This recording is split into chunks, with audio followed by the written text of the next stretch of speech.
पंचतत्वांना वापरून आपण गणपती बाप्पाची मूर्ती बनवायची असते. त्या गंगा आणि वेगवेगळी तीर्थ त्या मातीमध्ये आम्ही थोडी मिश्रित करतो, पंचगव्य मिश्रित करतो आणि मग अशी ती माती मळायला घेतो आणि गणपतीचे आपणहून आपले प्राण आणि स्पंदनं त्यात मिक्स होतात. जसं की पार्वती मातेने ते बाळ बनवलं, हा कॉन्सेप्ट आहे त्याच्या मागे. गणपतीला पण मानस पूजा फार प्रिय आहे. तो पण तसाच सांब सदाशिव भोळ्या शंकरासारखाच त्याचा बाळ पण भोळाच आहे. देवाची नेत्र कशी उघडतोस, कारण त्यांना पण एक रिस्पेक्टिव्ह लँग्वेज मध्ये तो महाकाय आहे, त्याच्या पोटामध्ये अख्खं ब्रह्मांड आहे. आपण त्याची मोठ्यात मोठी मूर्ती बनवून किती मोठी बनवणार.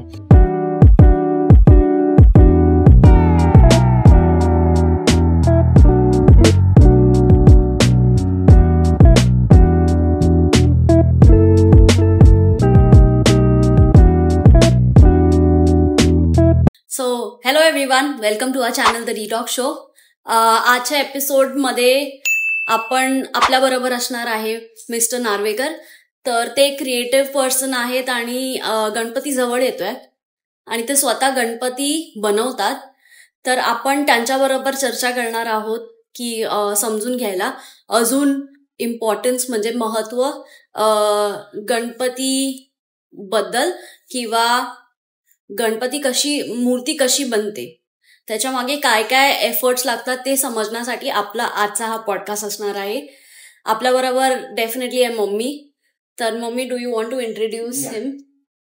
हॅलो, नमस्कार सगळ्यांना. माझ्या पदार्थे नमस्कार आहे. माझा सगळा परिवार आणि आज अत्यंत नामांकित आणि मूर्तीमध्ये अत्यंत निपुण असे आणि ती पण भगवंताची गणपती बाप्पाची मूर्ती बनवणं आणि देवीच्या सगळ्या मूर्ती घडवणं आणि त्याच्यात देवत्व निर्माण करणं, याच्यामध्ये नामांकित असा राजेश नार्वेकर म्हणून आहे आणि अत्यंत प्रसिद्ध कलाकार आहेत. आणि आता आपल्याला सर्वांना उत्सुकता आहे की गणपती जवळ येत आलेत, गणपतीचं आगमन घरोघरी होणार आहे आणि गणपती रायाची आपण घरी तयारी करायला सुरुवात केली की बाप्पा येणार आहे, वेलकम टू गणपती.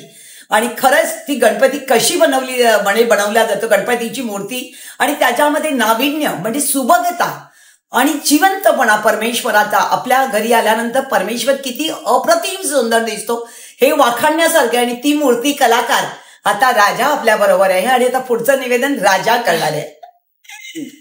मी राजा प्रशांत नार्वेकर. मला राजा म्हणून सगळेजण प्रेमाने ओळखतात. ही माऊली पण मला राजाच म्हणते अगदी प्रेमाने. तुम्हाला सगळ्यांना खूप खूप नमस्कार, शुभेच्छा. तर आपण बघू शकतात की त्यांच्या मागे इतक्या मस्त सुंदर अशा गणपतीच्या मूर्त्या आहेत आणि ते त्यांनी स्वतःच बनवलेल्या आहेत. आणि तुम्ही बघितलं तर त्यांच्या मूर्तीमध्ये ऍक्च्युली मम्मी जसं बोलली जिवंतपणा आहे तो त्यांच्या डोळ्याच्या आखणीमधनच दिसून येतो आणि तेच त्यांचं स्पेशालिटी आहे. म्हणजे डोळे आणि देन जे पण ऑर्नामेंट्स ज्वेलरीज जे पण असतात ते. तर तुम्ही आम्हाला सांगाल का, म्हणजे तुमच्या मूर्ती बाकी मूर्तीपेक्षा कशी स्टँड आउट करतात? स्टँड आउट म्हटलं तर एक जीव ओतून आपण प्राण ओतून ते काम करायचं. जसं परमेश्वराने आपल्याला घडवलं ना, आपण चेष्टा करायची परमेश्वराला घडवण्याची.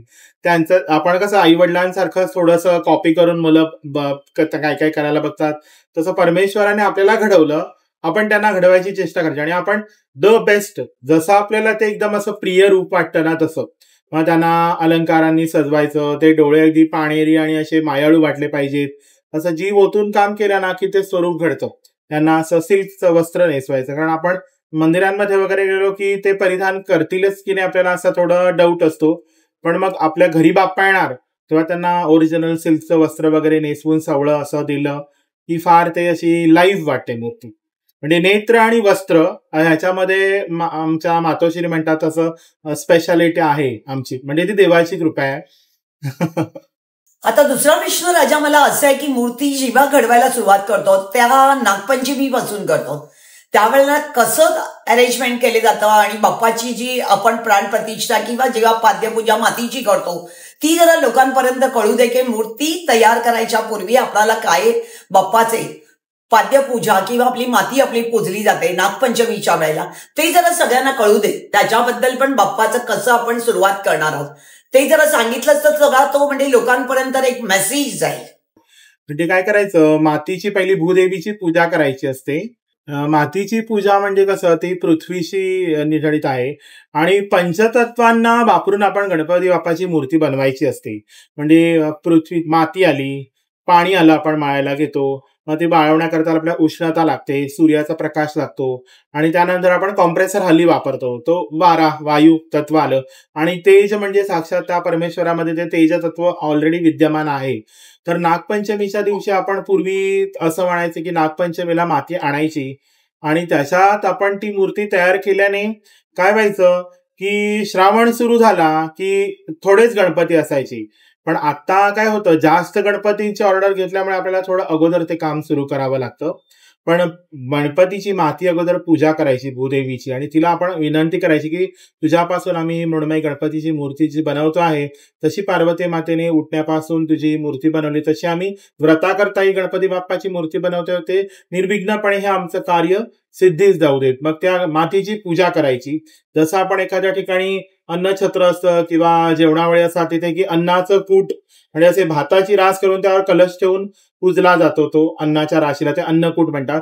तसंच मातीवरती आम्ही कलश वगैरे ठेवून त्याची पूजा करून मग त्या भूदेवीला प्रार्थना करून आम्ही त्या गंगा आणि वेगवेगळी तीर्थ त्या मातीमध्ये आम्ही थोडी मिश्रित करतो, पंचगव्य मिश्रित करतो आणि मग अशी ती माती मळायला घेतो आणि भिजवतो आणि अशी गोमय आणि पंचामृत आणि वेगवेगळ्या ठिकाणची तीर्थ, वेगवेगळ्या ठिकाणची माती आणलेली असते त्यात मिक्स करून मग त्यावेळेला ते पवित्र असं म्हणतो, पवित्रीकरण म्हणतो. भूदेवी तर पवित्र आहेच, पण आपण एक समजूत असते की आपल्याला तशी ती संपूर्ण तत्व तिथे पवित्रता मातीमध्ये यावी आणि अशा पवित्र मातीची आपण मूर्ती घडवल्याने आपल्याला चांगले व्हायब्रेशन्स मिळतात.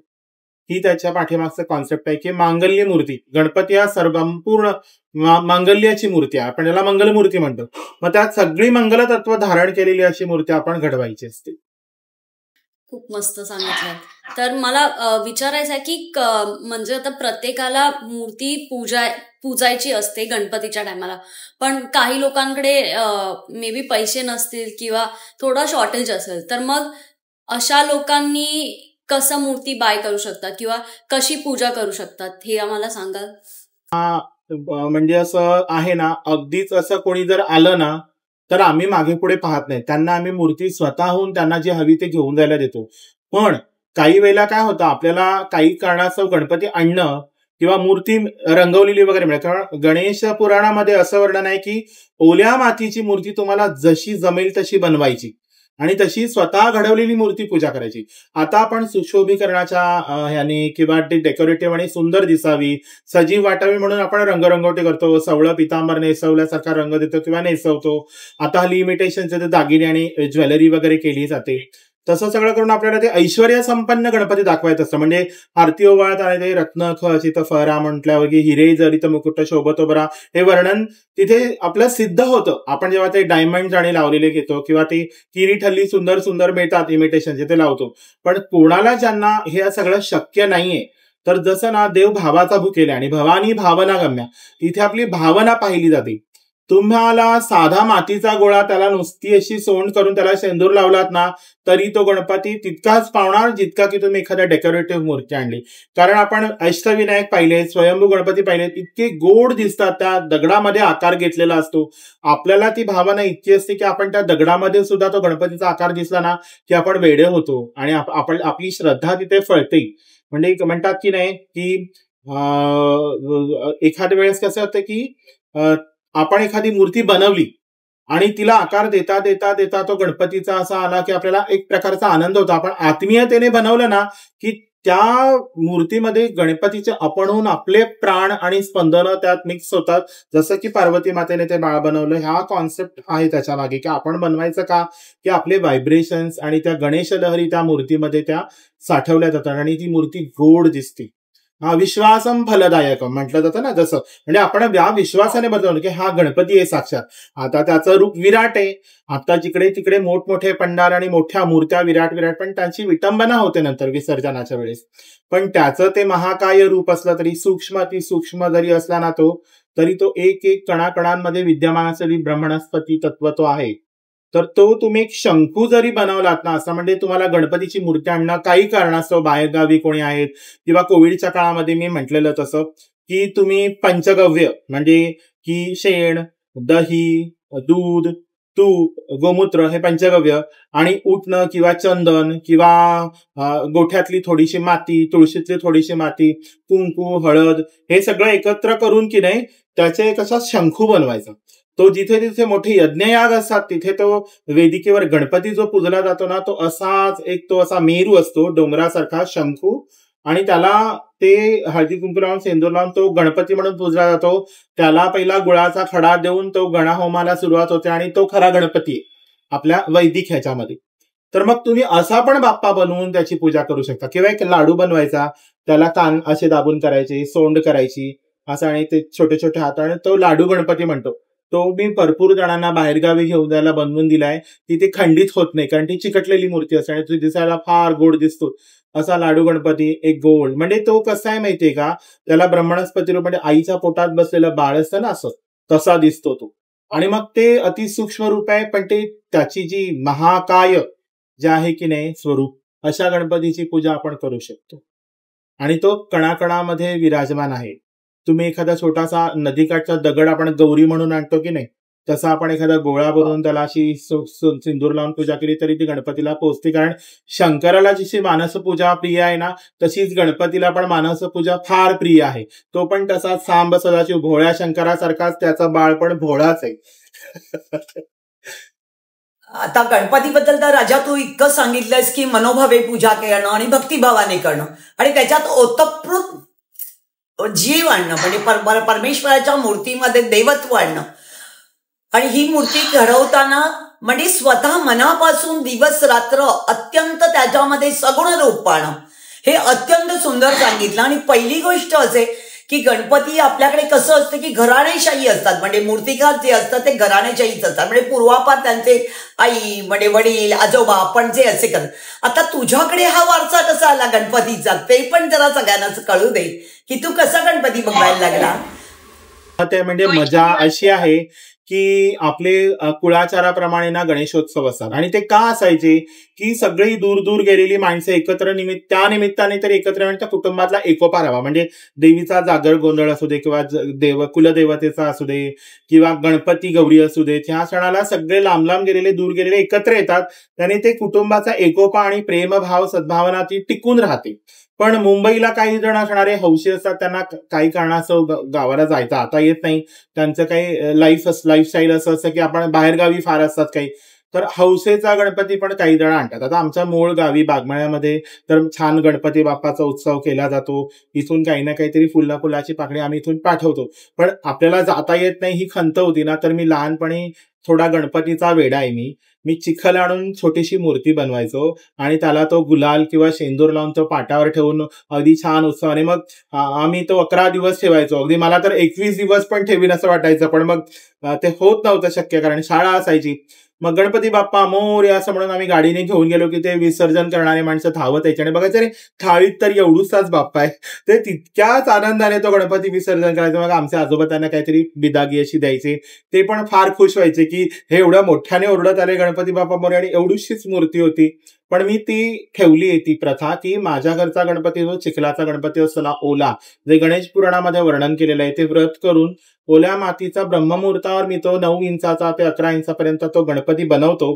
त्याचीच ओल्या मातीचीच पूजा केली जाते. आणि मला हौस होती म्हणून मी एक उत्सव मूर्ती माझी दगडूशेठ हलवाईंसारखी या पर्यावरण पूरक असावं की त्याचं हे होऊ नये म्हणून मी एक ग्लास फायबरची एक उत्सव मूर्ती बनवली आहे. ती रिद्धी सहित श्री महागणपती स्वरूपामध्ये आहे. म्हणजे त्यांच्या दोन्ही बाजूला रिद्धी आहेत, लक्षलाभ त्यांच्या मांडीवर बसलेले असतात बाप्पाच्या, आणि त्यांची मुलगी पण असते गणपती बाप्पाची, आणि कार्तिक स्वामी नागाच्या रूपात असतात, आणि महादेव आणि आमची सुवर्ण गौरी असते हळदीचं झाड, आणि तिला पूर्ण असं सालांकृत सजवून अशी पूर्ण शिवकुटुंब येतं आमच्या घरी.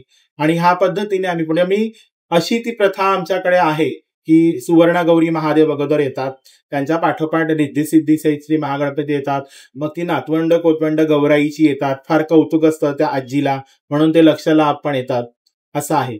ह्या पद्धतीने आमच्याकडे मी तो गणपतीचा मला फार वेळ असल्या कारणाने आम्ही हा गणपती बाप्पाचा उत्सव आमच्या घरी सुरू केला. माझ्या काकांकडेही असतो, महेंद्र काकांकडे, माझ्या अण्णा काकांच्या घरी असतो, सगळीकडे असतो. म्हणजे आमचा मूळ देव आहे तिथे आहे, पण आम्ही सगळे गणपती वेडे असल्या कारणाने आम्ही जिथे जमतं तिथे पण आम्ही उत्सव तो साजरा करतो. म्हणजे तो जिव्हाळ्याचा विषय आहे. असं आहे ते. तुम्ही बनवलेली फर्स्ट मूर्ती कुठली आहे? कारण तुम्ही स्वतः सिव्हिल इंजिनियर आहे बाय प्रोफेशन, आणि तुम्ही काम पण केलेलं आहे ॲज अ साईट इंजिनियर. मग तुमचं इन्क्लिनेशन टुवर्ड्स गणपती बनवणं वगैरे कसं काय झालं? झालं, मला रुची होती आर्टमध्ये. मी इंजिनिअरिंग केलं, पण माझा सगळा कल ना असा निसर्गाकडे होता. म्हणजे मला नैसर्गिक जीवन, माती, झाड, पेड, शेती करणं, बाग करणं, हे म्हणजे माझं पिंडच तो होता. म्हणजे मला असं ना कन्स्ट्रक्शन लाईन मध्ये मला थोडंसं बकास वाटायचं. मला क्रिएटिव्ह याच्याकडे सतत मी तिकडे पण काहीतरी दिसलं की त्याच्यात पण मला गणपती दिसायचा आहे. आणि काही कारणाने माझ्याकडे थोडा माझ्या आयुष्यात बॅड पॅच आला. बॅड पॅच म्हटलं तर एक स्टॉप येतो, एक असं म्हणतात ना की ब्लॉक होतात काही गोष्टी. तर त्यावेळेला मला एक मोठा आधार म्हणजे गणपती बाप्पाचा मिळाला. माझी कला होती ज्याने माझं घर चालण्याकरता मला मदत केली. मी क्लासेस स्टार्ट केले. माझ्या आईने मला प्रेरणा दिली की राजा, तुझ्यामध्ये एवढी कला आहे तर तू ते का नाही करत? विद्या दिल्याने वाढते. खूप जणांना आवडायला लागलं ते. मी क्लासेस घेतले. मग नंतर माझं क्लेवर स्टार्ट झालं. मी फोटो एडिटिंग, डिजिटल डिझायनिंग केलं. साईड बाय साईड माझा गणपतीचा. आणि माझा बाप्पा बनवायचो ना, तो विसर्जनाला जायचा तेव्हा सगळेजण विचारायचे की यांची नेत्र फार सुरेख आहेत, लाईव्ह वाटतात, हा बाप्पाचे भाव चेहऱ्यावरचे फार वेगळे आहेत, आम्हाला पण देशील का राजा? तर मग असे 8 गणपती मी सुरुवातीला घेतले. अगोदर मी म्हटलं नको, आपली जबाबदारी आहे, आपल्याकडून झालं पाहिजे. पण सुरुवातीला माझ्या आईने, वडिलांनी, आजी आजोबांनी, आत्या वगैरे, माझी आत्या पण यायची बरं का, गणपतीची माती म्हणून ते बनवायला, मला थापायला वगैरे मदत करायची. ते सगळं माझी आई, आजी, माझे दोन्ही आज्या माती गावाहून वगैरे मला लहानपणी घेऊन यायचे. माझ्या कलेला प्रोत्साहन बाळकडून फार छान मिळाले मला. पोषक वातावरण होतं आमच्या घरी. मोस्टली माझ्या वडिलांच्याकडे सगळे वकील, डॉक्टर, इंजिनियर्स असे आहेत. आणि माझ्या आईकडे माहेरी सगळे आर्टिस्ट आहेत. तिथे पण डॉक्टर्स, इंजिनियर आहेत, पण मोस्ट ऑफ सगळे फायर ब्रिगेड आणि एअरफोर्समध्ये आहेत आईच्या तिकडे. पण कलेचा वारसा दोन्हीकडे, आणि तो हेरिडिटरी थोडा आलाय कुठेतरी माझ्यामध्ये. आणि छान तो मला म्हणजे, आणि त्यात मग मी गणपती बनवायला लागलो. आणि लोकांनी ते प्रशंसनीय असं त्यांना वाटलं आणि त्यांनी माझं फार कौतुक केलं. ही त्या गणपती गजाननाचीच कृपा आहे. आणि लोक म्हणजे जनता जनार्दन शेवटी ठरवतं की मी कुठे आहे असं. मग तुमची जी पहिली मूर्ती जे तुम्ही बनवलेली त्याची स्टोरी जरा सगळ्यांना सांगा. खूप खूप इंटरेस्टिंग आहे ती. म्हणजे मी पहिली जी मूर्ती बनवली की नाही गणपती बाप्पाची, ती मातीच्या वगैरे अशा छोट्या बनवून ठेवल्या. त्या माझी आई सगळ्या शोकेसमध्ये मांडून ठेवायची. पण काही कारणाने ती खंडित व्हायची. मग आमच्या घरी एकदा काहीतरी गवंडी काम चालू होतं, तर त्यात रेती सिमेंट होती. तर मला वाटलं की हे मातीसारखंच दिसतं. त्याच्यात मी एक छोटासा गणपती बनवला आणि माझ्या ना हाताला पूर्ण असे फोड आले. आणि तो सिमेंटचा गणपती बनवून लपून ठेवला कॉटच्या तिथे एका त्या ह्याच्यामध्ये. आणि आईने जेवायला पानं वाढल्यावर मी घेतलं, तर आई म्हणते मला ना थोडं झोंबतंय हाताला. तेल लावलं तिने, नारळाचं खोबरेल तेल. तू काय नक्की केलंस? तुला हे फोड कसे आले हाताला? भोकं कशी पडली? म्हटलं मी बाप्पा बनवलाय. तर तो बाप्पा तिने अजूनही सांभाळून ठेवला. आणि त्यावेळेला मी रंगवलंय ना, तर ते अजूनही माझ्या आईने ती मूर्ती सांभाळून ठेवली. ती मूर्ती तुम्हाला दाखवतो मी. फार गोड आहे, बालस्वरूप आहे. आणि आईने ते अजूनही, त्याला जवळजवळ, मला किती वर्ष झाली आता, मला 47-48, म्हणजे जवळजवळ ती मी लहान म्हणजे 5वीत असताना, 6वीत असताना ती मूर्ती बनवली आहे. तर ती मूर्ती अजूनही माझ्या आईने सांभाळून ठेवली. अशी सिमेंटची मूर्ती.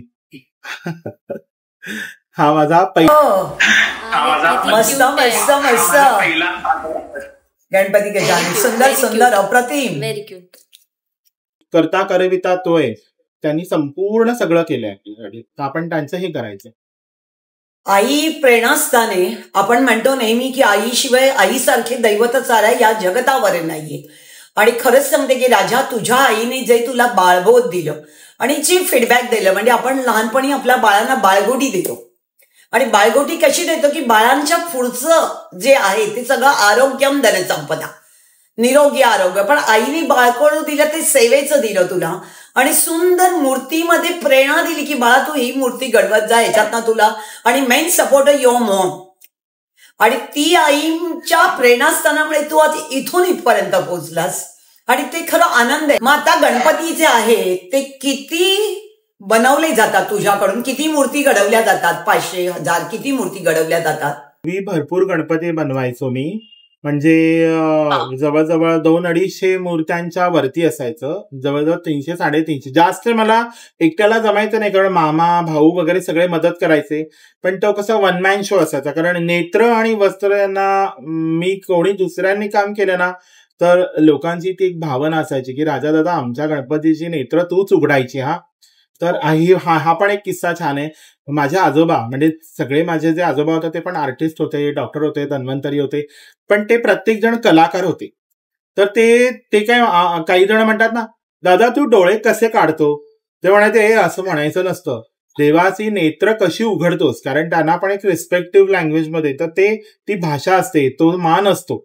मग मी नेत्र उघडतो कशी, तर लोक ते हे विचारायला लागले की तुझी जी नेत्र आहेत ना गणपतीची तीच आम्हाला पाहिजे. मग त्यामुळे ना प्रत्येक मूर्ती मलाच हाताळावी लागायची. त्यामुळे माझं थोडं मी क्वालिटीकडे लक्ष दिला, क्वांटिटीकडे माझं जास्त लक्ष नव्हता. थोडकंच बनवायचं पण त्यांना भरपूर भरभरून करता येईल असं. आणि मग त्यामुळे आणि ते आता नंतर प्लॅस्टर वगैरे बंद झाले आणि फक्त मातीच आहे ना, तर आता माझ्याकडे अवघे 40-50च गणपती असतात. पण ते मला संपूर्ण एकट्याला करावे लागतात, म्हणजे त्यांचं पूर्ण फिनिशिंग आणि सगळं. तर त्यामुळे मला जास्त क्वांटिटी घेता येत नाही, पण मला ते क्वालिटीवर द्यायला आवडतं आणि भरपूर वेळ मी देतो ती मूर्ती तयार करायला. त्यामुळे एक मानसिक समाधान असतं. शरीर थकतं पण मन थकत नाही. असं वाटतं ना अजूनही हे काम करावं, अगदी मरेपर्यंत ही सेवा माझ्याकडनं घडावी असं वाटतं. विचारायचं आहे की प्रत्येक मूर्ती बनवायला ऑन एन ऍव्हरेज किती दिवस जातात आणि ती मूर्ती बनवायची प्रोसेस एक्झॅक्टली कशी असते? हा म्हणजे माती मळून ठेवली ना आपण की ती समजा एक मूर्ती सुरुवातीपासूनच घडवायची, पेढीपासून कळसापर्यंत, तर तिला जवळजवळ 15 दिवस लागतात. आणि जर आपल्याकडे साचा आपण तयार केला एखाद्या विशिष्ट मूर्तीचा, तर त्या साच्यातनं दाबून काढायला मूर्ती ती एका दिवसात बाहेर येते. मग त्याचं फिनिशिंग करून ती कोरायला थोडा त्याला वेळ द्यावा लागतो, वाळायला, म्हणजे ते मेणासारखी त्याल्याशिवाय आपण करू शकत नाही, नाहीतर एक्स्ट्रा पार्ट निघून येतो. नंतर फक्त अनवॉन्टेड पार्ट काढून त्याला कोरीव काम करून सुबक असं रूप द्यायचं असतं. त्याला एव्हरेज म्हटलं तर आपल्याला 3 ते 4 दिवस आपल्याला पूर्ण ती मूर्ती घडायला लागते. आणि नंतर पुन्हा पुढचे काही 1-2 दिवस ऍड केले तर अप्रॉक्सिमेटली 5 ते 6 दिवस एक मूर्ती घेते संपूर्ण तयार व्हायला. मग आता तुम्ही तुमच्याकडे इन टोटल किती मूर्ती बनवतात? माझ्याकडे आता 45 पर्यंत आहेत मूर्त्या. 45 मूर्त्या आहेत टोटली जास्तीत जास्त.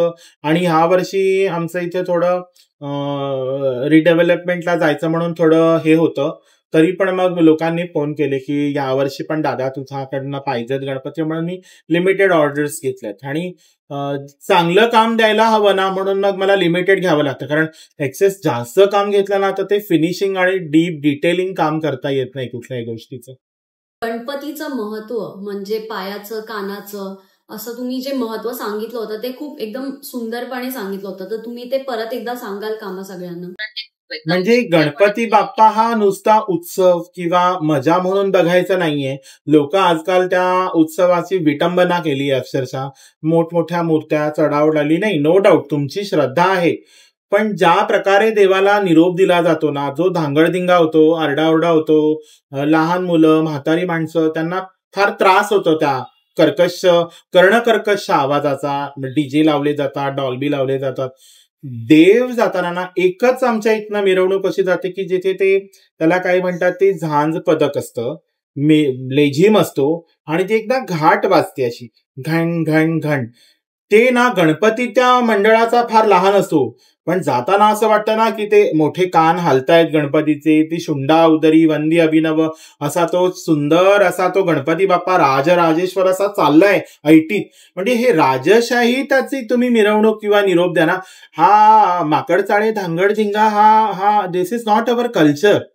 इव्हन आता ते पुण्याला वगैरे छान त्यांनी मला ती मिरवणूक आणि तो निरोप समारंभ गणपती बाप्पाचा आवडतो, तिथे सगळं करतात. पण तुम्ही त्या सणाचं महत्व आणि विटंबना करून त्याला कलंकित करू नका. आणि माझी रिक्वेस्ट आहे सगळ्यांना की मोठमोठ्या मूर्त्या चढाओढी करण्यामध्ये नंतर तुम्ही आता त्याला 11 दिवस तुम्ही राजाधिराज महाराजासारखं ट्रीटमेंट, आणि नंतर पाहिलं तर ती जी विटंबना झालेली असते ना, दुर्दशा, ते मला तसलं पाहायला आवडत नाही. कारण आपल्या आई वडिलांचाच फोटो कुठेतरी कोणीतरी केरा कचऱ्यात टाकला तर आपल्याला ते सहन होईल का?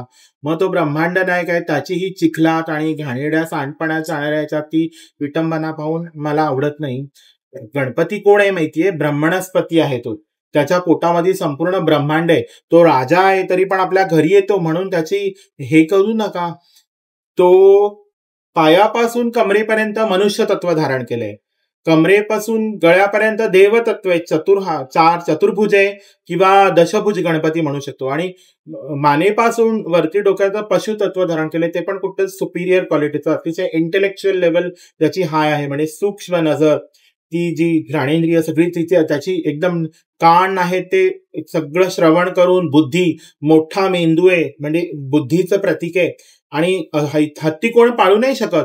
गजांत लक्ष्मी म्हणतो की हत्ती पाळू शकेल असं ऐश्वर ज्याच्याकडे असेल तोच हत्ती पाळू शकतो. म्हणजे तो ऐश्वर्याची पण देवता आहे, बुद्धीची देवता आहे. एखादा हत्तीचा कळप जर पाण्याच्या ठिकाणी पाणवठ्याकडे न्यायचा असेल ना, तर तो मेन लीडर असतो त्यांचा, जो कळपाचा ते सोंड अशी जमिनीला लावून सुगंध शोधत असतो पाण्याचा आणि त्यांना गाईड करतो. अबंडंट ऑफ वॉटर आणि ग्रीनरी आहे तिथे. तर अशी ती देवता आहे, Superior, the most supreme power. तर त्याला तसंच आपण ट्रीट केलं पाहिजे. आणि तो काय शिकवतो, जसा मी राजा आहे, सगळं ऐश्वर्य उपभोगते आणि मी माझं आयुष्य अधिक असं छान, मला हे रॉयल ट्रीटमेंट मिळतं, तुम्ही पण तसेच व्हा, रिद्धी सिद्धी सहित व्हा. आणि एक आलात तुम्ही कुठेही गेलात की तुमच्यामुळे 4 जणांना आनंद झाला पाहिजे, जसा मी आल्याने होतो. सुख समृद्ध व्हा, इतरांनाही सुख समृद्धी आणि आनंद करा. आणि मी जसा विसर्जन होऊन पंचतत्वात विलीन होणार आहे ना, तसं तुम्ही पण एक दिवस होणार आहात. तर उतू नका, मातू नका. आयुष्यात तुम्ही अबंडंट वेल्थ कमवा, एक्स्ट्रीम लेवलचं विजडम आणि नॉलेज कमवा, इतरांना सुख द्या, आनंद द्या आणि या पंचतत्वात विलीन व्हा. हे गणपती आपल्याला सांगायला येतं. तर ते आपण फॉलो केलं पाहिजे. आणि विसर्जन होणं म्हणजे आपली डेथ दाखवतो, तर ते नीट झालं पाहिजे. तर त्यामुळे ही पंचतत्वात विलीन होण्यापर्यंतची आपलीच प्रोसेस आपल्याला दाखवतो. कारण गणपतीचं जे वैदिक स्पिरिच्युअल चित्र आहे ना, ती अशी एक कमान आहे आणि अशी एक ते पाय, हे खाली 2 पाय आहेत, हे त्याचा देह आहे. आणि असे 2 हात आहेत ना, हे रिद्धी सिद्धी आहेत आणि हे लक्ष लाभ आहेत. म्हणजे जी सिद्धी असते ना, ती सरस्वतीचा अंश आहे. ती लक्ष केंद्रित केलं ना, तरच आपल्याला सिद्धी मिळते. आणि रिद्धी ही लक्ष्मीचा अंश आहे. तुम्ही जर ऐश्वर्यामध्ये तुमच्या रिद्धी झाली, लाभ होत गेला, तरच तुमच्या ऐश्वर्यात रिद्धी होणार.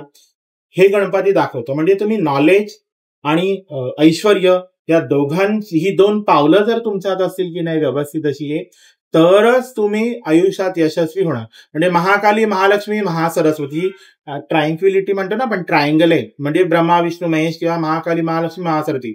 फर्स्ट आपला पाय आहे ती महासरस्वती. नॉलेज घेतल्यानंतर महालक्ष्मी आपणहून आपल्याकडे येणार. आणि जिथे महालक्ष्मी आणि जिथे सरस्वती आणि महालक्ष्मी आहे, तिथे आदी पराशक्ती आपणहून तिथे निर्माण होती. म्हणजे ज्याच्याकडे बुद्धी आहे ना, तो ऐश्वर्य आपणहून उत्पन्न करणार. आणि ज्याच्याकडे सरस्वती आणि लक्ष्मी ऐश्वर्य, त्याच्याकडे शक्ती आपणहून असणार. त्यामुळे बेस मुलांचे म्हणून ती विद्या देवता आहे गणपती. ही विद्यार्जनाच्या वेळेला श्री गणेशाय नमः.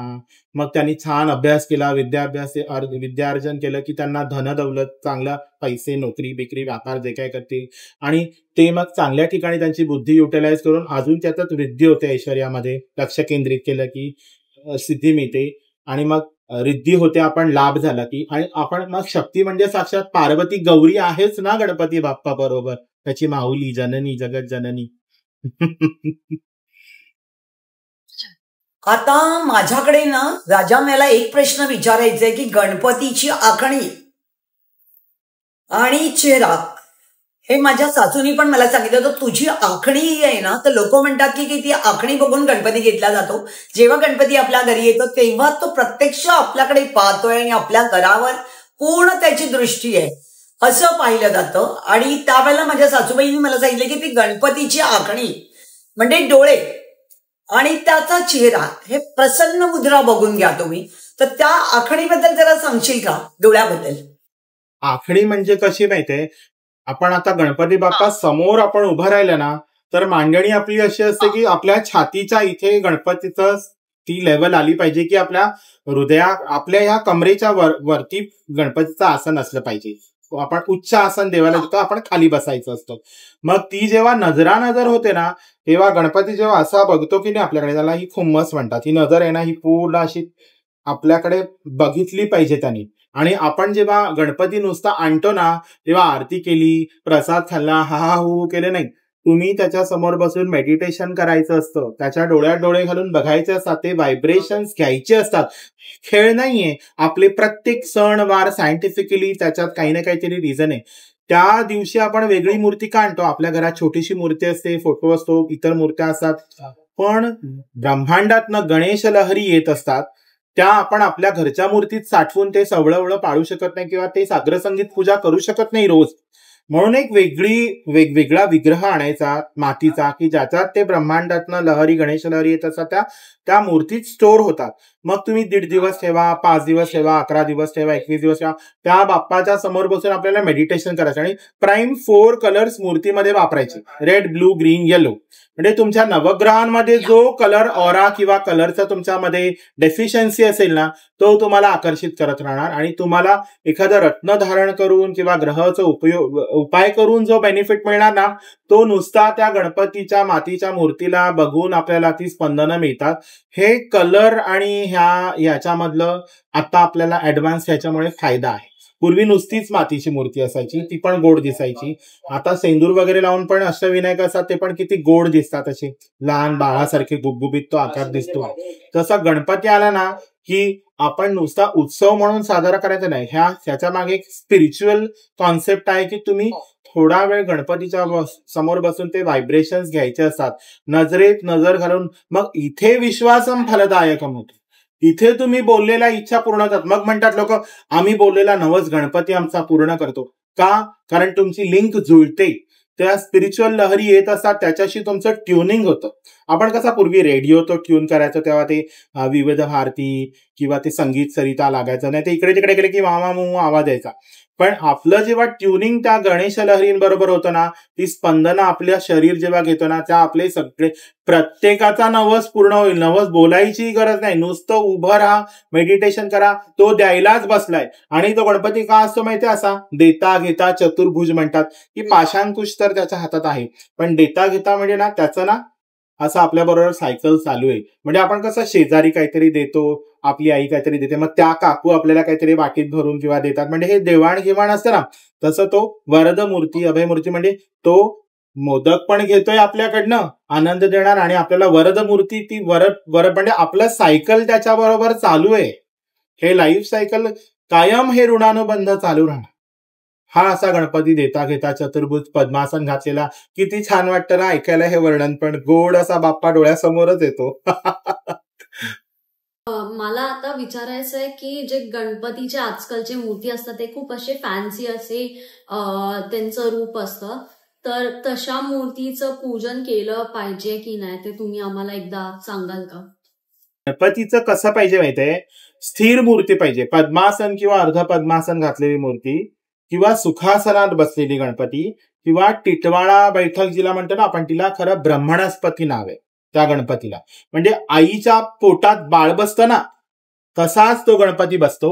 आणि ही जी वरद मूर्ती असते ना, अशी स्थिर बसलेली, ही पद्मासन घातलेली मूर्ती आहे. देता घेता चतुर्भुज ही स्थिर आहे.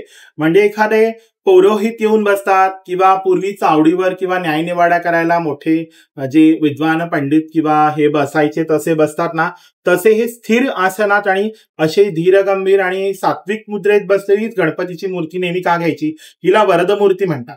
वरद मूर्ती म्हणजे ही तुम्हाला बघता क्षणी वरदान देणारी आहे, तुमच्या सगळ्या इच्छित मनोकामना पूर्ण करण्यात. अशी स्थिर देता घेता चतुर्भुज पद्मासन गणपती म्हणतात त्याला.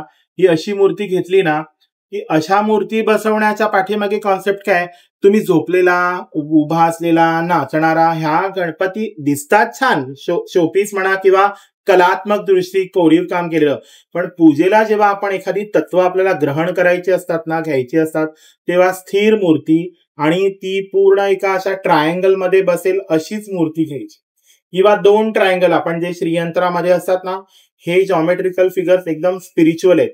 आता जेव्हा चतुर्भुज गणपती असतो ना, तो गणपती बसला की असा दिसतो, मुकुटाच्या कळसापासून त्याचा बेस, आणि इथून जे पॉइंट निघतं वरती म्हणजे त्याचे पाठीमागचे 2 हात येतात, त्या 2 ट्रायंगल्स मध्ये, आणि इथे हृदयाकडे त्याचा तो मेन सेंटर बिंदू येतो. म्हणजे ही आत्मीयता आपली आणि त्याची, ही अशीच गणपतीची मूर्ती. आता ही अशी बसलेली, अशी रेललेली मूर्ती, त्याच्यात तुम्हाला गणपती प्रसन्न होणार, नो डाऊट. आता लेण्याद्रीचा गणपती पाठमोरा बसलाय, तो पण चांगले व्हायब्रेशन देतो, पावतो. पण घरात जेव्हा तुम्ही एखादी मूर्ती, तुमच्या घरातली एनर्जी स्टेबलाइज आणि प्युअर करायला आणि त्याचे व्हायब्रेशन्स तुम्ही कंट्रोल करायला, कारण ऑलरेडी घरातले व्हायब्रेशन्स व्हायब्रेटेड असतात, डिस्टर्ब्ड असतात. ते जर तुम्हाला नीट करायचे, बॅलन्स करायचे, त्याला जास्त चांगल्या एनर्जीने स्टिम्युलेट करायचे, तर तुम्हाला अशा स्थिर गणपतीची मूर्तीच आणून पुजलेली तुम्हाला बघा, तुम्ही अनुभव घेऊन. हा शोभेचा किंवा ह्याचा विषय नाहीये, हा विजडम आणि स्पिरिच्युअलिटीचा विषय आहे. आता नाचणारे गणपती वगैरे ते आर्ट म्हणून ठीक आहे, मोठमोठे ते प्रदर्शनात किंवा मंडळांमध्ये लावतात, पण तुम्ही पाहिलंय का त्यांची पूजेची मूर्ती कशी असते? अशीच असते.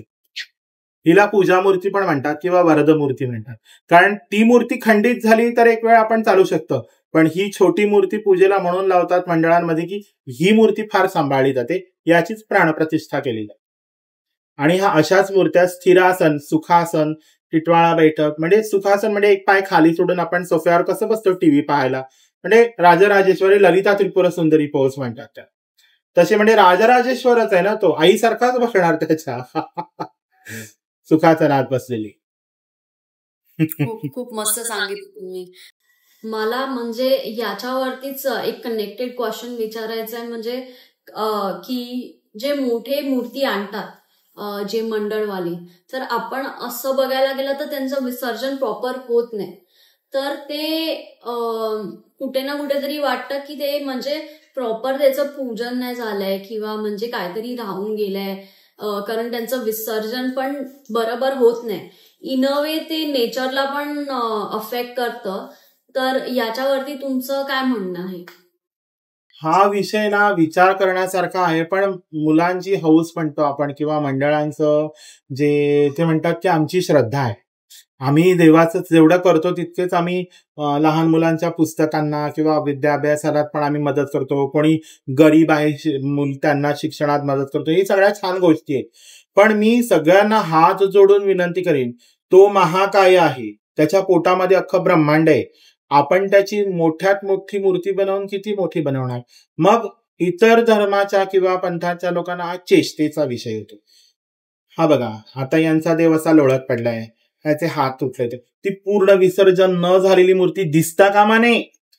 छोटी मूर्ती ह्या करण्याकरता वापरायची असते की ती पाण्यात गेल्यावर काय झालं कळत नाही, कारण पंचतत्वातलाच एक एलिमेंट वॉटर एलिमेंट आहे, तो अर्थ एलिमेंट जेव्हा त्याच्यात जातो ते विघटित होतं आणि ती दिसत नाही. पाण्याच्या आत काय होतंय त्या मूर्ती बरोबर हे दिसत नाही, त्यामुळे ती विटंबना जे होतं तर आपल्याला कळत नाही की आतमध्ये वितळला बापा. पण जेव्हा मोठमोठे गणपती मोठाले असे काहीतरी मोठे आकृत्या बनवतात आणि तो मग सोंडच तुटली, हातच खंडित होतो, मग ते समुद्र बाहेरच फेकतो, मग कितीतरी बिचारे व्हॉलेंटियर्स जाऊन ते उचलून ते कुठे ना कुठेतरी नेऊन गाडतात, डिस्पोज करतात. मग हा गणपतीचा अपमान नाहीये का? मग हे नाही झालं पाहिजे ना. मग प्रत्येकाने इंडिव्हिज्युअली विचार केला पाहिजे, नको माझा देव आहे ना, माझा जिव्हाळ्याचा विषय. बघा, एखाद्या घरात व्यक्ती मृत झाली ना तरी आपण त्याचं जे शेवटचं निरोप आहे तो पण छान देतो, अग्नीमध्ये तो डिस्पोज केले जाते ती बॉडी, पुन्हा ती जी अस्थि राहतात त्याही आपण वेचतो, ती राखही वेचतो आणि पाण्यात विसर्जन करतो, अस्थि पुन्हा विसर्जन केल्या जातात. मग जर आपण एखाद्या मृतदेहाची पण नीट विल्हेवाट लावतो, विटंबना होऊ नये माझ्या प्रिय माणसाचं म्हणून, मग गणपती पण तसंच आहे ना, त्याची विटंबना झालेली यांना, ही जे श्रेष्ठ भक्त आहेत ना, ज्यांना मोठी मोठी मूर्ती हवी, त्यांना ही विटंबना कशी पाहावते? हे चुकीचं आहे ना, कुठेतरी मेसेज चुकीचा पास होतोय. तुमची श्रद्धा खूप मोठी आहे, पण म्हणून काय छोटा गणपती पावत नाही का? किंवा छोटा गणपती पूजला तर काय तो नाराज होणार आहे का? कारण तो सूक्ष्म अतिसूक्ष्म आहे आणि विराट अतिविराट आहे. आपण त्याचं विराटपणा काय सिद्ध करणार मोठ्या मोठ्या मूर्त्या बनवून? मग विटंबना तर होऊ नये ना. मला अशा लोकांना हे सांगायचं, तुम्ही तुमच्या आईची किंवा वडिलांची एखादी मोठी मूर्ती बनवा आणि मग तिची विटंबना झाल्यावर तुम्हाला कसं वाटेल, तसंच हीच भावना ठेवून तुम्ही गणपतीला किंवा दुर्गा मूर्तीच्या बाबतीत विचार करा की आईची आणि त्यांची विटंबना चालत नाही ना. मग देवांची आणि देवतांची, देवीची पण विटंबना तुम्हाला पाहावली नाही गेली पाहिजे, त्याचं हास्य होतं नाही. काही दिवसांनंतर कोणी बोट दाखवून म्हणता कामा नये, 4 दिवस राजासारखं ठेवलं, आता बघ कसा बिचारा होऊन पडलाय यांचा देव, असं कोणी म्हणायला नाही पाहिजे. आणि ते होतंय, ते थांबलं पाहिजे कुठेतरी आणि प्रत्येकाने याची सुरुवात केली. है ना. मला पुढे विचारायचं आहे की गणेश चतुर्थी म्हणजे गणेश पूजन जे आहे ते टिळकांनी चालू केलं, त्याच्यानंतर ते खूप जास्त स्केलवर सेलिब्रेशन होतंय. तर त्याच्या आधी पण गणेश पूजन व्हायचं का? आणि अजून एक गोष्ट म्हणजे गणेश चतुर्थीचं सेलिब्रेशन महाराष्ट्रामध्ये खूप जास्त होतं, तर महाराष्ट्राच्या बाहेर पण त्याचं पूजन होतं का, की म्हणजे कसं पूजलं जातं ते आम्हाला तुम्ही सांगाल का? गणेश चतुर्थी प्रत्येक प्रांतात, प्रत्येक गावोगावी, संपूर्ण भारतामध्ये, कारण हे गणेश पुराणामध्ये वर्णन केलेलं व्रत आहे, त्या प्रत्येक इथे वेगवेगळ्या पद्धतीने केलं जातं. आता जेव्हा शिवपार्वतीने वाटण्या केल्या की नाही, तेव्हा जो उत्तरेकडचा भाग होता ना तो गणपतीला आधीन दिला, आणि from Maharashtra towards south Kartik स्वामींना दिलाय. त्यामुळे आपल्या महाराष्ट्रामध्ये तिथे गांगेश्वर किंवा गांगेय किंवा कार्तिक स्वामींची मंदिरं फार आहेत, महाराष्ट्रापासून अगदी थेट साऊथ पर्यंत, तामिळनाडू पर्यंत वगैरे. त्यामुळे ना मग गणपतीला कार्तिक स्वामीला भेटायला आलेला, तर तो जो दिवस, ज्या दिवसापासून तो आला ना गणपती भेटायला, ते गणेश चतुर्थी म्हणून मग आपण सेलिब्रेट करायला लागलो की गणपती आला म्हणजे त्याला कार्तिक स्वामींच्या क्षेत्रामध्ये त्यांना भावांनी बोलवलं की तू ये, आणि मग ते लाड केले जातात बाप्पाचे. मग तसे गौरीचे आपण जसं करतो तसं, आणि ह्याच हिशोबाने आपल्या इथे ते गणपतीचं पूजन आणि चतुर्थीच्या त्या व्रतात केलं जातं. नेपाळलाही गणेशोत्सव होतो आपल्यासारखा, त्यांच्यात पण हरताळका पूजा जातात. आमच्याकडे नीना शर्मा म्हणून एक आहेत, त्या हिमाचल प्रदेशच्या होत्या, त्यामुळे तुमच्याच सारखा आमच्यातही पद्धती आहेत. हरताळका पूजली जाते, गणपती आणला जातो. उडुपीला गणपती वेगळ्या पद्धतीने पूजला जातो, खुर्ची असते अशी, त्या खुर्चीवरती असे ऊस असे यज्ञामध्ये कसे आपण ती ठेवतो आपण समिधा, तसे ऊस एकावर एक असे ठेवले जातात, आणि ती गुढी म्हणून ते हे केलं जातं, पूजला जातो गणपती. आणि मग तसा तो उडुपीमध्ये गणपती पूजला जातो. आणि काही ठिकाणी हैदराबादला ना ओल्याच मातीचा, जसं मी म्हणतो ना, म्हणजे ओरिजिनल ती प्रथा तिथे आहे की ओल्याच मातीचा एकदम असा चिंब ओला गणपती ते आणतात, पूजतात, आणि त्याच दिवशी संध्याकाळी विसर्जन केलं जातं. हैदराबाद मधली ती पद्धत आहे. अगदी साऊथला विशेष असा गणपती आणला जात नाही, कारण तिथे प्रत्येक घराचं आणि घराण्याचं असे मंदिर आहेत, त्या गणपतीचे गुढी, गणेश गुढी म्हणतात, तिकडे जाऊन गणपतीची एक सामूहिक पूजा केली जाते. जसं कोकणात आपल्या एक ठराविक आपल्या कुटुंबाचा एक गणपती असतो तसा केला जातो ना, तशी ती मूर्ती आपण आणून पुजतो. तशी महाराष्ट्रातच फक्त ही पद्धत काय माहितीये का, कारण तो आपण गाणपत्यावर म्हणजे शाक्त, शैव, वैष्णव, तसं आपण गाणपत्य म्हणजे गणपतीची उपासना करणारे महाराष्ट्राचे हे जे गंडकारण्य म्हणतो की दंडकारण्य म्हणतात, तर त्याच्यातले आपण लोक आहोत ना, ते गणपतीची उपासना करणारे लोक आहेत. तर म्हणून आपल्याकडे ही पद्धत जास्त आहे की म्हणून मातीची गणपती आणून पूजा करायची, आणि हे घरोघरी होतं. आता तो टिळकांनी एकोपा निर्माण व्हायला आणि मीटिंग्स, सिक्रेट मीटिंग्स घेतल्या जाव्यात म्हणून तो म्हणतात ना बाहेर आणला उत्सव, की पंडाल बांधले गेले की तिथे एकत्र यायला मिळायचं, आणि मग ते काहीतरी शिवाजी महाराजांसारखं ते गनिमी कावा करून ब्रिटिशांच्या अगेन्स्ट आपल्याला काही प्लॅनिंग करायचं असेल तर तेव्हा, कारण तेव्हा असा जमाव करायला त्यांना मज्जा होता आपल्या हिंदूंना किंवा भारतीयांना. हिंदू म्हणजे त्यात सगळेच आले, जे पंथ आणि आहेत, मग सिख आहेत, बौद्धिझम आहे, जैनिझम आहे, हे सगळेच हिंदू आहोत आपण, आपल्या शाखा आहेत, हा मोठा वटवृक्ष आहे. तर आपण जे इथे भारतवर्षात राहणारे सगळेच हिंदू, तर त्यांना एकत्र येण्याचं नव्हतं आपल्याला मुभा. तर टिळकांनी तो बाहेर आणला गणपती चौकामध्ये गणेशोत्सव, की एकत्र येऊन काहीतरी. पण आता आपण आपले मंडळांनी, काही मंडळ खरोखरच खूप छान उपक्रम राबवतात, पण काही काही ठिकाणी विभत्स रूप घेतलंय त्या उत्सवाने, ते कुठेतरी बंद झालं पाहिजे. असं आहे, प्रत्येक मंडळाच्या कार्यकर्त्यांनी स्वतः जातीने जबाबदारी घेतली पाहिजे की आमच्या गणपतीला उद्या कोणी हसता कामा नये, आम्हाला कोणी हसता कामा नये, त्या उत्सवाला कोणी नावं ठेवता कामा नये. तसंच गरबा आणि नवरात्रीच्या बाबतीत पण मी म्हणेन. अत्यंत सुंदर सांगितलं माहिती, गणपतीबद्दल अत्यंत सुंदर सांगितली, आणि खरं त्याच्यातलं महत्व पण लोकांना कळलं, म्हणजे की का गणपती आणतात, कसं, आणि त्याची जोपासना आणि त्याचे षोडोपचार आणि त्याची पाद्यपूजा. अत्यंत सुंदर सांगितलं की आपल्याकडे गणपती येतो, ते येण्याच्या आधी पण घरात माती लावतो, आपल्या घरी माती असते, म्हणजे त्याला छत्र आमच्याकडे रायगड डिस्ट्रिक्टमध्ये म्हणतात की तुम्ही त्याला छप्पर द्या. छप्पर द्या म्हणजे वरती देवाला छत द्या.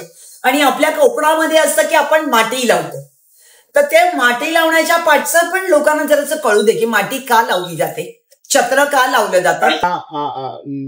आईने आणि आजोबांनी मला ही गोष्ट सांगितलेली की गंधर्व होता कीर नावाचा, इंद्राच्या दरबारात ते नृत्य करत होते आणि भृगु ऋषी पण त्या सभेत उपस्थित होते. तर ते गंधर्व आणि त्यांची पत्नी म्हणजे त्यांची जी सहकलाकार होती त्यांची पत्नी ते नृत्य करत होते इंद्राच्या दरबारात. त्यावेळेस असे गोल गिरकी घेताना त्यांचा शेला भृगु ऋषींच्या अंगाला लागला. आणि भृगु ऋषी काय ते नृत्य डान्स वगैरे बघण्यात इंटरेस्ट नाही, कारण ते वैराग्यपूर्ण ना, ते जस्ट असे बसले होते मेडिटेटिव्ह स्टेजमध्ये. त्यांना काय भास झाला की याचं पाऊल मला लागलं आणि फिरता फिरता नकळत लागलंही असू शकतं. तर त्यांना अतिशय क्रोध आला आणि ते म्हणाले steel he continued the dance. तर त्यांना एकदम वाईट वाटलं की हा माझा अपमान झालाय आणि हा माझी माफी पण मागत नाही. मग ते सगळं झालं आणि ते एकदम ताडकन उठले आणि म्हणाले की तू गंधर्व स्वतः तुझा सौंदर्य, गंधर्व म्हणजे अतिशय सुंदर आणि त्यांच्या अंगातनं सुगंध येतो, गंध अर्वाहा म्हणून त्यांना गंधर्व म्हटलं जातं. तर तू अतिशय उन्मत्त झालास काय, इंद्राच्या दरबारात आहेस म्हणून माझा अपमान केलास आणि त्यांना श्राप दिला की तू चांगलं चांगलं खातो, सुंदर दिसतो, तुझ्या अंगातनं सुगंध येतो आणि म्हणून तू उन्मत्त झालास, तुला माफी पण मागावीशी वाटली नाही. तर तू अतिशय शूद्र योनीमध्ये जन्माला घे आणि चांगलं चांगलं खातोस, त्याऐवजी घाणेरडं काय काय खा, तू अतिशय कुरूप हो, तुझ्या अंगातनं दुर्गंध येऊ, असा श्राप दिला. आणि ते एकदमच तर तो हतबल झाला. गंधर्व हात जोडून म्हणतोय बघा, दरबारामध्ये राजासमोर जर दुसऱ्या कोणाची माफी मागितली तर तो राजाचा अपमान असतो आणि नृत्य जर मी मध्येच थांबवलं असतं तर तोही राजदरबाराचा अपमान असतो. माझा तुम्हाला पदस्पर्श झालेला नाहीये, माझा शेला लागला असेल, मला माफ करा. भृगु ऋषी काहीच केलं ऐकत नाही. मग तो तात्काळ मूषक बनून तो पृथ्वी तलावर आला. मूषक बनून आला आणि जिकडे तिकडे तो उपाशी आणि तो अतिशय क्रोधित झाला, फ्रस्ट्रेट झाला की माझी काहीच चूक नसताना असं का झालं. तर त्याची पत्नी तिथे मग म्हणायला लागली की माझ्या पतीला असं का हे झालं. तर मग त्यांना ज्ञान झालं असं की जेव्हा यांना मुक्ती मिळेल ना तेव्हा मला आपणहून कळावं असं त्यांनी वचन घेतलं पतीकडनं. आणि तो बिचारा शूद्र योनीत गेला. तो जिकडे तिकडे भोकं पाडायला लागला, धान्य कोठारं कपडे बिपडे सगळे, म्हणजे मला कोणीतरी यातनं बाहेर काढा म्हणून तो धडपडायला लागला. तर सगळ्यांचं लक्ष तिकडे. आता जर याने अजून पोखरलं तर प्रलय येईल, सगळं अन्न कोठार नाशाडी करतो, सगळी वस्त्र कुरतडतो, हा कोण आहे, असौरी मायावी भयंकर आहे, हा मोठा होतो. तर त्यांना सगळ्यांनी गणपती बाप्पाची धाव घेतली की बाबा हे विघ्न आले, हे तूच निवारण करू शकतोस. मग बाप्पाने काय केलं, पहिलं निरीक्षण केलं आणि मग त्याने पहिले तो कुरतडणारं तोंड त्याचा पाश टाकून बंद केलं. तर ते झटपटायला लागली आणि त्या मुसक्या आवळल्या आणि मग तो झटपटायला लागल्याबरोबर त्यांच्यावर अंकुश मारण्याकरता जायला लागले. तर ते त्याच्यावर बसले आणि असा अंकुश मारला आणि गणपतीचा स्पर्श झाल्याबरोबर ना तो एकदम शांत झाला, कारण दिव्य स्पर्श झाला. त्याची बुद्धी एकदम जागृत झाली, एकदम स्पिरिच्युअली त्याला विजडम मिळाल्यासारखं झालं. तो एकदम शांत झाला. मग गणपती म्हणाला, का रे बाबा एवढा त्रास का देतो सगळ्यांना. म्हणे बघा देवा, माझी काही चूक नव्हती, मला असा शाप मिळाला, तर आता मी काय करू. तर म्हणे चल आता तू पूर्ववत हो, मी तुझ्यावर कृपा करतो, आता कोणाला सत्वायचं नाही, तू पुन्हा गंधर्व हो आणि तुझ्या स्वधामी निजधामी जा. तर म्हणे नको नको नको नको, अजिबात नको मला तो गंधर्वाचा जन्म पुन्हा, कारण मी ऋषी मुनी जेव्हा कोटी वर्ष तप करतात तेव्हा तुझं दर्शन होतं, तुझा मला स्पर्श झाला, मग आता तू माझी अशी इच्छा कर, मला तुझ्याच सोबत राहायचंय. तर गणपतीच हसायला लागला, म्हणे माझ्या बरोबर मी तुला ठेवून मी काय करू. म्हणे आता जे केला तेच करा. तर म्हणे युक्तिवाद करतोस माझ्यासोबत. म्हणे हो, तुमचा स्पर्श झाल्याने माझी पण बुद्धी एकदम तल्लक झाली, मी पण एकदम कुशाग्र बुद्धी झालो, जसे माझ्यावर बसलात ना आता माझं वाहन म्हणून तुम्ही स्वीकार करायचं. तर गणपती बाप्पा खुश झाला, म्हणे हिची चतुर्बुद्धी आणि हा किती नम्र आहे, उगाच त्याला असं सगळं झालं. त्याबरोबर ते त्यांच्या पत्नीला ज्ञान झालं की माझ्या पतीला मुक्ती मिळालीये. ती तिथे तत्क्षणी, ती दिव्य योनीत असतात ना गंधर्व, ती तिथे within a fraction of second ती आली तिथे, फ्रॅक्शन ऑफ सेकंड. ती म्हणे आता यांना घेऊन चालात तर मी माझ्या पतीशिवाय काय राहू, यांच्याशिवाय मी राहणार नाही, मला पण तुमच्या सेवेत घ्या. गणपती म्हणतो चाललंय काय, आता काय करू. तर ती म्हणते, हे तुमची सेवा करणाऱ्यांना वाहन बनून, मी छत्री बनून कायम तुमच्या डोक्यावर राहणार, कुठे गेला तर तुम्हाला ऊन लागू नये, पाऊस लागू नये, वारा लागू नये म्हणून कायम ती छत्री बनून, ती मंडपी तिचं नाव असतं, ती मंडपी सुहासिनी असते, सुवासिनी असतं म्हणून तिला फुला फळांनी नैसर्गिक सजवलं जाते. आणि अशी ती सुहासिनी अखंड गणपतीच्या डोक्यावर छत्री म्हणून असते, म्हणून ती जोडी आहे, पायाकडे उंदीर मामा आणि डोक्यावरती ती माटोळी, मंडपी जिला म्हणते. हे जोडी आहे, अखंड अविरत ती गणपतीची सेवा करते. ही कोकणात पद्धत पाहायला मिळते. आणि तुम्ही ते सांगत होता की जेवणाचं गणपतीमध्ये कुठल्या जेवणाचं किंवा पदार्थांचं महत्व आहे, तर ते पण एकदा परत सांगाल. आता नॉर्मली आपण कसं करतो, एखादी रॉयल पर्सनॅलिटी आली की तो पदार्थ आपण रिपीट नाही करत ना. म्हणजे पहिल्या दिवशी तर त्यांचे मोदक असतात, मोदकम सततम मोदक प्रिय म्हटलं जातं, म्हणजे रोजच ते मोदक खातात, सतत मोदकच खात असतात. तर तो मोदकांचा पहिल्या दिवशी नैवेद्य. मग उंदीर मामा येतो, त्या उंदीर मामाचा मान म्हणून दुसऱ्या दिवशी ऋषी पंचमीला उंदीरकीला खीर बनवली जाते आणि तो स्पेशल एक मेनू उंदीर मामाशी असतो. मग तिसऱ्या दिवशी वेगळा काही घावण वगैरे, आणि मग घारगे असतात, नेवऱ्या असतात, पातोळ्या असतात, बिर्डी असतात, म्हणजे रिपीट होत नाही तो प्रकार. आणि गौरी ज्या दिवशी येते त्या दिवशी तर तो भाजी भाकरीचा नैवेद्य, ती गोष्ट आहे ती फार छान आहे, ती पण मी तुम्हाला सांगेन एकदा. मग दुसऱ्या दिवशी पुरणपोळीचा नैवेद्य असतो किंवा रसातल्या शेवया कोकणात बनवल्या जातात. लेकी आल्या ना की हा प्रकार बनवला जातो माहेर वाशिणींना. तो कोकणात फार शिरवाळे म्हणतात, नारळाच्या रसातले ते बनवले जातात, मुद्दाम लेकीच्या सारखं कौतुक करायला गौरीला. आणि मग ती 7 कप्प्याचे घावणे, असे सगळे छान छान प्रकार न रिपीट करता सुंदर सुंदर ते बनवायचे कसे, पण ते पण मी एकदा तुम्हाला शिकवीन. माझ्या आईने मला शिकवले ते सगळे. हे सगळे आम्ही बाप्पाला अगदी आनंदाने बनवून अर्पण करतो आणि आम्ही मजा घेतो. आल्या गेलेल्या सगळ्यांनाच त्याचा लाभ मिळतो. आपणही घेऊ. गणपती आनंदाची ऐश्वर्याची देवता आहे ना. मस्त म्हणे ना, जो साखरेचा खाणार त्याला देव देणार म्हणतात, तसा बापा म्हणतो ऐश्वर्य संपन्न राहा तुम्ही सगळे, असं तो द्यायलाच येतो ऐश्वर्य सगळे. ऐश्वर्य संपन्न महागणपती, रिद्धी सिद्धी सहित अष्टसिद्धी नवनिधी देणारा येतो. मला ना एक लास्ट क्वेश्चन विचारायचं आहे की गौरीचं काय महत्व आहे गणपतीमध्ये. 3 दिवसच गौरीचा उत्सव का केला जातो माहितीये, कारण ती त्रिपुर सुंदरी आहे, ललिता त्रिपुर सुंदरी आहे. तिने लेक म्हणून येते, ती ऍक्च्युली कॉस्मिक मदर आहे, ती पराशक्ती आहे ब्रह्मांडातली. ती 3 ह्याच्यामध्ये म्हणजे आवाहन, पूजन आणि विसर्जन, म्हणजे तसं आहे की म्हणजे आपलं ते 3 का दाखवतात की श्रीचक्रांकित शारदा आणि श्रीयंत्रामध्ये पण 3 आवरण आहे. तसं ती आपलं आहे की ते बर्थ आहे, म्हणजे प्रेझेंट लाईफ, लिव्हिंग लाईफ आणि डेथ आहे. तसं स्वप्न, जागृती आणि सुषुप्ती आहे. तसं म्हणून ते 3 दिवसच तिचा तो उत्सव केला जातो.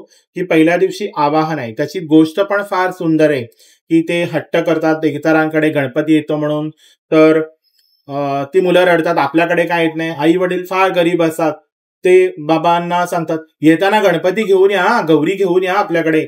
तर वडीलला फार नाराज होतात की माझी आज कमाईच काय झाली नाही, तर मी गौरी कशी आणू, गणपती कशी आणू. तर ते जंगलात जातात, त्यांची पावलं आपण जंगलामध्ये वळतात आणि ते जीव द्यायला म्हणून जातात. तर तिथे एक आजी येते आणि म्हणते काय रे बाबा, काय असा अगदी हताश झालास आणि जीव.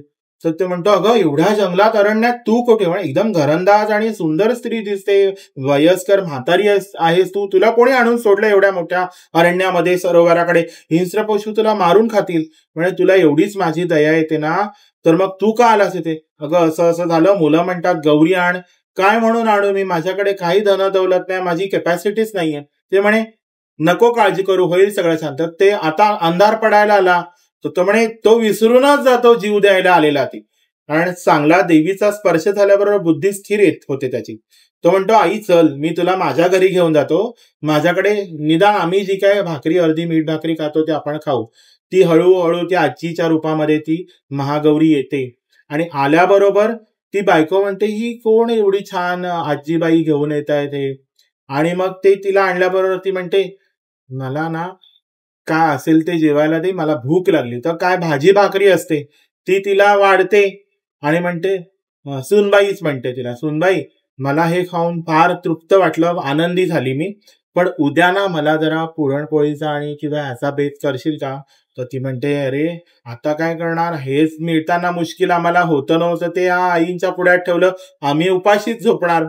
मग ती म्हणे काही नाही, तू कर तर. हो म्हणते, हो म्हणते. आता नाही कसं म्हणणार, तिच्या तोंडून हो निघतं. ते सगळे निघतात. सकाळीच त्यांना गुरं आणि आसरं हंबरण्याचा आवाज येतो अगदी 3:30-4ला. ती ब्रह्ममुहूर्तावर उठून बघते सडा संमार्जन करताना, तर मागल्या परसामध्ये गायी आणि वासरं कितीतरी असंख्य. आणि हे काय ऐश्वर्य आणि हे काय चमत्कार. म्हणे आजी ना कोणीतरी दिव्य स्त्री आहे, हे एवढं ऐश्वर्य.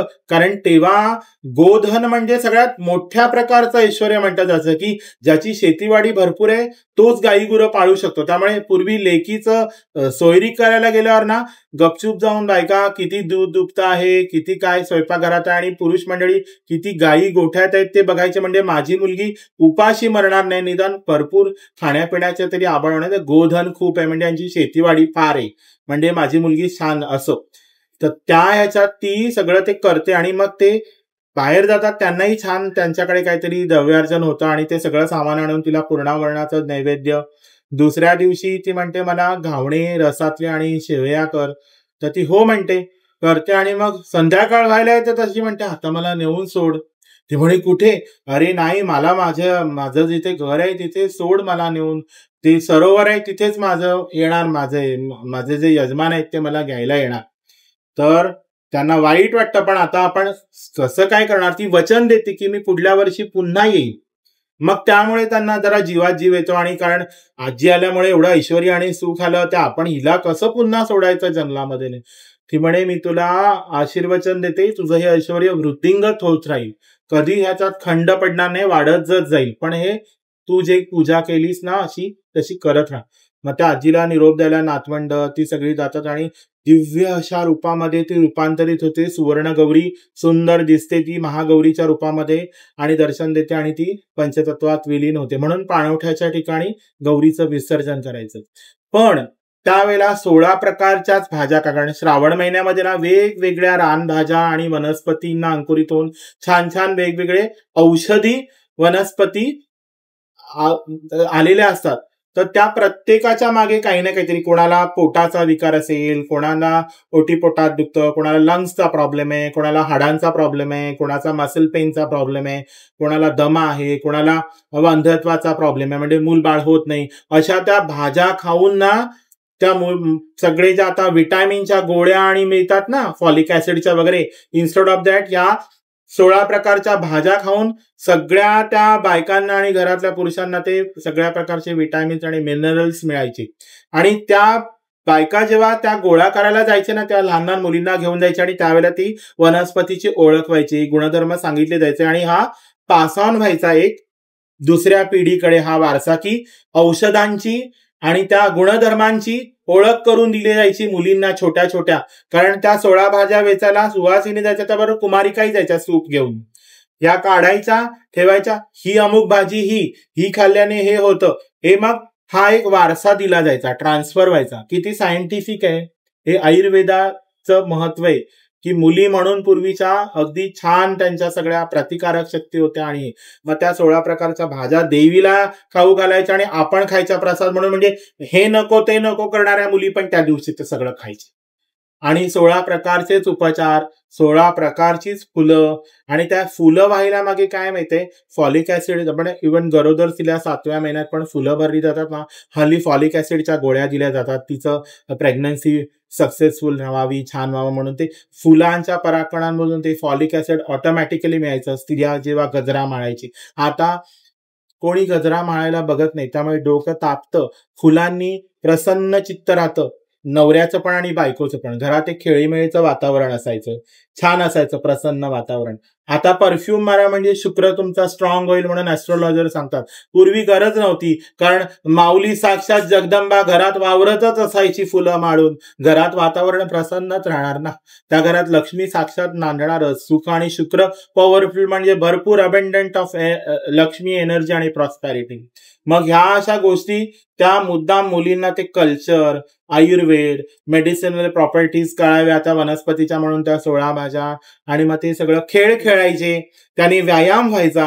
आता त्या गौरीच्या फुगड्यांमध्ये किती त्या सगळं त्या गेम ते खेळतात की नाही, खेळ त्याच्यात किती एक्सरसाइज होते, वागतात, रांगतात, त्या पूर्ण गोल गोल गोल फिरतात, त्या होडी होडी करतात, कितीतरी छान एक्सरसाइज आणि जागरण असायचं. म्हणजे जी स्त्री पूर्ण संसारात घडलेली असायची ना, तिला एक रिक्रिएशन असायचं, तिला त्याच्यातनं बाहेर काढून तिला स्वतः करता थोडासा वेळ घे, आनंदी आनंद.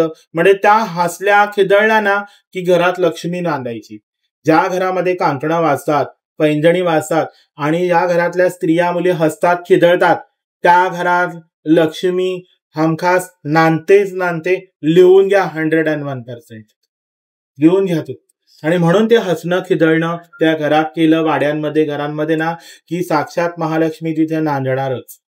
ह्यासाठी होतं की मुली खुश राहिल्या ना की त्या संसार छानच करणार. मग भांडणं कसली आणि अजून काय, स्वर्ग तिथेच निर्माण होतो. इवन घरी पण उंबरठा पुजताना सडा संमार्जन केल्यावर ती स्त्री रांगोळी काढणार ना, त्यावेळा माझ्या घरातल्यांना सगळ्यांना छान आयुष्य मिळू दे, आयुर आरोग्य मिळेल, हे पॉझिटिव्ह थिंकिंग घेऊनच ती गृहप्रवेश करणार. रोज ती साक्षात महालक्ष्मी प्रवेश करते उंबरठा ओलांडून. मग त्या घरामध्ये abundant of wealth, energy, prosperity आपणूनच येणारच येणार. जेवण बनवताना पण ती म्हणणार माझ्या मुलांना छान आवडू देत, हा त्यांच्या अंगाला लागू दे, ते छान सुदृढ होऊ दे, निरोगी होऊ दे, माझ्या नवऱ्याला आवडू दे, माझ्या सासऱ्याला आवडू दे. आता बाहेरचं मागून खातात, त्याच्यात ते रेस्टॉरंट मधले काय म्हणतात, मला याने पगार दिला नाहीये, मरू देत, कसं पण ढवळून देतो. ते व्हायब्रेशन्स आज जास्त मिळत आहेत लोकांना.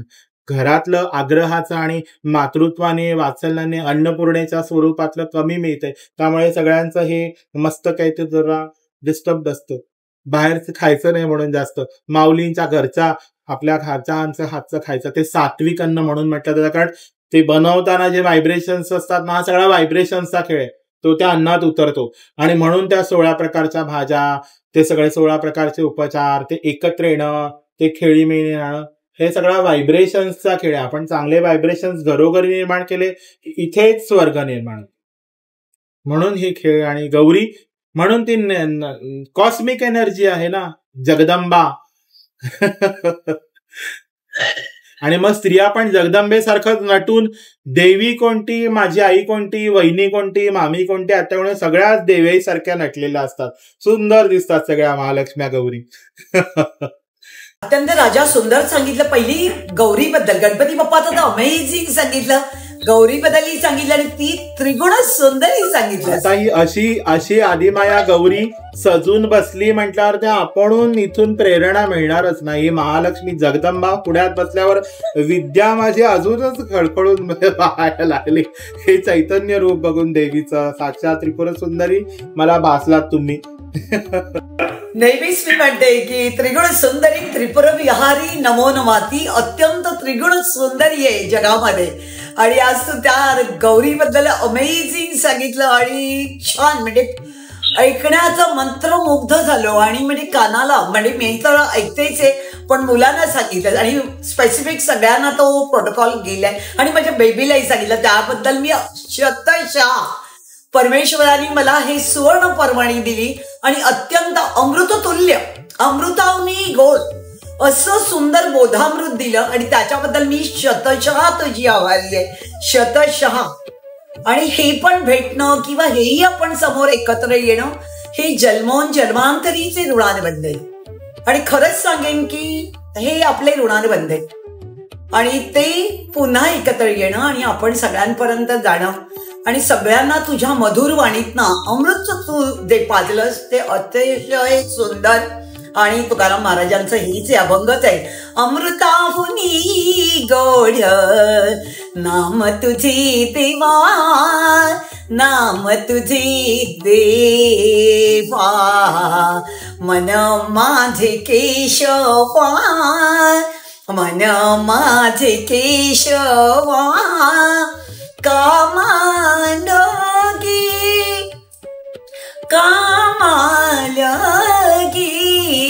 अमृताहुनी गोड नाम तुझे देवा, नाम तुझे देवा.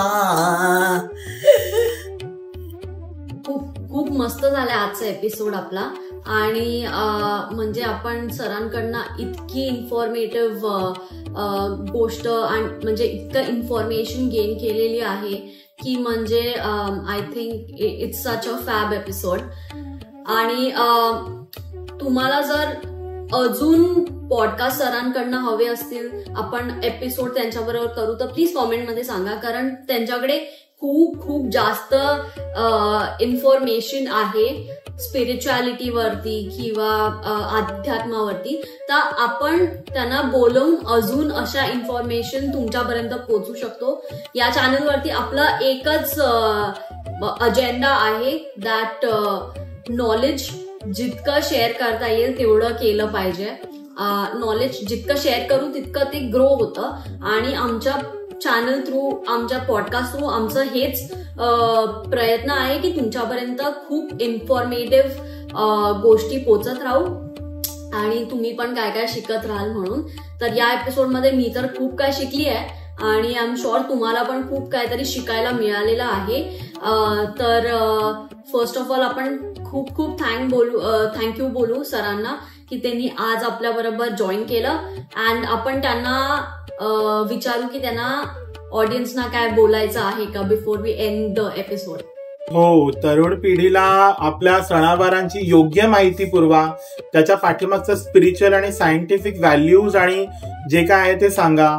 आणि सण म्हणजे नुसतीच मजा किंवा मग ती मुलं ना डायव्हर्ट होतात, त्याच्या पाठीमागची जी खरं कॉन्सेप्ट आहे ती.